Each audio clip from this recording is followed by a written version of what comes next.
ভাঙড়ের পর্যবেক্ষক ও ক্যানিং পূর্বের তৃণমূল বিধায়ক শওকত মোল্লার বিরুদ্ধে চাঞ্চল্যকর অভিযোগ তুললেন তৃণমূল নেতা কাইজার আহমেদ।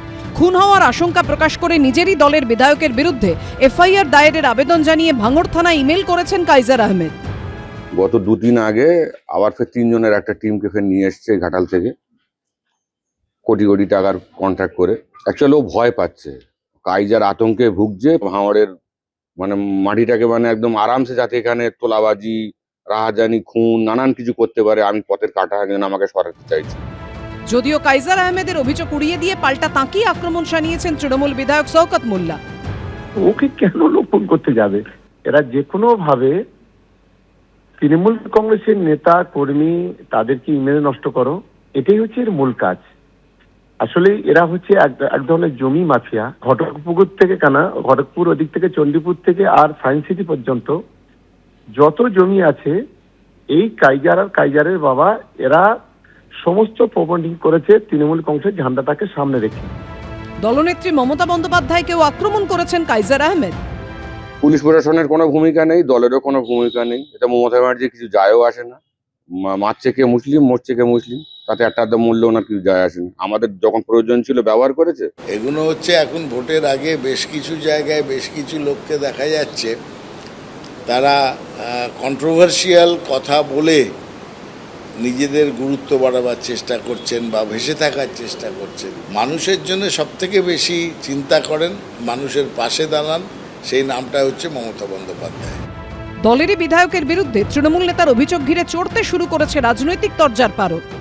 তৃণমূলের এই ভাগীদারদের লড়াইতে, ভাগের লড়াইতে এইভাবে একটা সমাজ তলিয়ে যাবে, এখান থেকে বেরোতে হবে। বাঁচতে চাই বিজেপি, তাই স্লোগান নিয়ে আজকে মুসলমানরাও এগিয়ে আসছেন, তারাও বিজেপিকে ভোট দেবেন বলে এবারে ঠিক করেছেন। সেই জন্য এইসব লোক দেখানো জিনিসপত্র হচ্ছে। এটা তো তৃণমূল সার্কাসের দল, ভাগ নিয়ে মারামারি, চোরদের মধ্যে মারামারি হচ্ছে, আরো বাড়বে। এর আগেও একাধিকবার শওকত মোল্লার সঙ্গে কাইজার আহমেদের অন্তর্দ্বন্দ্বের সাক্ষী থেকেছে ভাঙড়। এমনকি কাইজার আহমেদের বাড়ি লক্ষ্য করে বোমাবাজির অভিযোগ ওঠে শওকত মোল্লার অনুগামীদের বিরুদ্ধে। রঞ্জিত হালদারের রিপোর্ট, এবিপি আনন্দ, দক্ষিণ 24 পরগনা। সোশ্যাল মিডিয়া ব্যবহারে এবার কড়া বিধিনিষেধ। পুলিশ কর্মীদের জন্য নতুন গাইডলাইন জারি করল লালবাজার। অফিসিয়াল সোশ্যাল মিডিয়া প্ল্যাটফর্মে এবার থেকে শুধুমাত্র অনুমোদিত অফিসাররাই কলকাতা পুলিশের তরফ থেকে বিবৃতি দিতে পারবেন।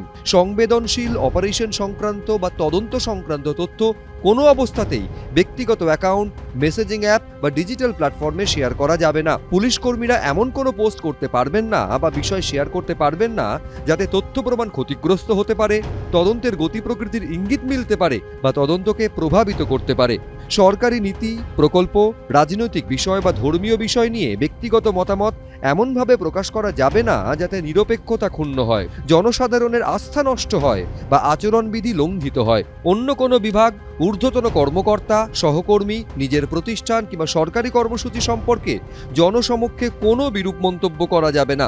সরকারি দায়িত্ব, পরিদর্শন বা সংবেদনশীল সফরও সোশ্যাল মিডিয়ায় ব্যক্তিগত অ্যাকাউন্টে পোস্ট করা যাবে না।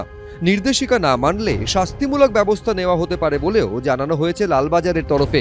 ময়ূখ ঠাকুর চক্রবর্তী, এবিপি আনন্দ, কলকাতা। এবিপি আনন্দ এগিয়ে থাকে, এগিয়ে রাখে।